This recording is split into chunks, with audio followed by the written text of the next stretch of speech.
Hey Exotical darlings, this is Coco Exotical. Thank you for being here with me. Today we're going to talk about how your femininity is not a weakness. Have you ever been around people who, because you're beautiful and you're a kind person, or because you lean into your softness and your femininity, now they assume that you're a pushover or that you have no boundaries? Just because you decided to control your emotions, pick your battles, and not allow yourself to get riled up over every little insignificant thing, all of a sudden they think that they can play in your face. Then when they F around and find out, all of a sudden they want to play the victim and make you out to be the villain. That's fine. That's fine. I'll be the villain in your story if it means that you now know that just because I don't get angry about stupid stuff doesn't mean that I don't have boundaries. People love to pick on the pretty feminine women because bullies like what they deem to be an easy target. And so if you tend to be kind, sweet, and soft-spoken, then they think that they can play you. Do you ever notice that bullies rarely target the people who they think will clap right back? That's because they're cowards. That's why there's the saying, go pick on someone your own size, right?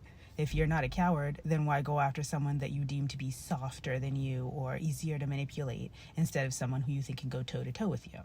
That's because they're not looking for a debate. They're looking to try to bully you, and they're looking to try to control you, right? So when they come after you and you show them that you're not the one or the two, suddenly they're taken aback, and now they want to run away with their tails in between their legs and play the victim. Like, no, don't run away now. Don't change your tune now. You were so big and bad, right? So keep that same energy. So the people that behave that way behave like that because they themselves know that they don't know how to be soft or kind. They don't know how to use sweetness or kindness to get what they want in society. So they have to be overbearing, right? They feel like they have to bully and pressure people to do what they want them to do instead of simply being sweet, kind, feminine, because they don't know how to do that. Kindness and femininity will get a woman more of what she wants in society before being a jerk will, right? Have you ever heard the saying, you'll attract more bees with honey than with vinegar? Being friendly and treating people with basic human decency makes people more likely to help you than being rude or being a bully will. The only thing that being tough, rude, mean, and being a bully is going to get you is more problems and more stress. Like attracts like, and I want people to treat me with kindness and respect, so why would I go around being rude and mean to people for no reason? People like that are deeply insecure, right? So people who are happy with themselves and their lives aren't going around trying to tear other people down. They're typically the people trying to lift other people up, right? Deeply insecure people see every single thing as a challenge and a competition because they think so lowly of themselves. They can't inspire and uplift other people because they already see people as better than them anyway. That's why they try to bring people down to their low level. How are they supposed to uplift you when they can't even uplift themselves? How are they supposed to lift you higher when they already see you as higher than themselves, right?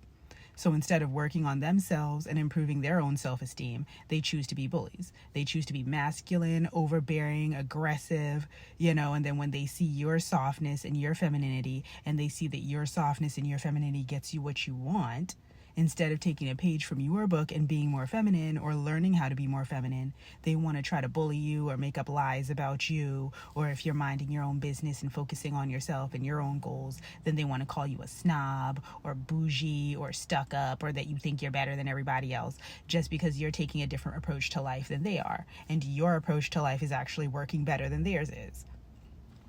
So because you know how to learn from your mistakes and use the lessons from those mistakes to elevate and social climb even further, they keep on making the same stupid mistakes over and over again because they're stubborn and they think that they know everything, right? They think that you're soft, you're being weak, you don't know how to play the game when you're playing the game exactly the way that it's supposed to be played.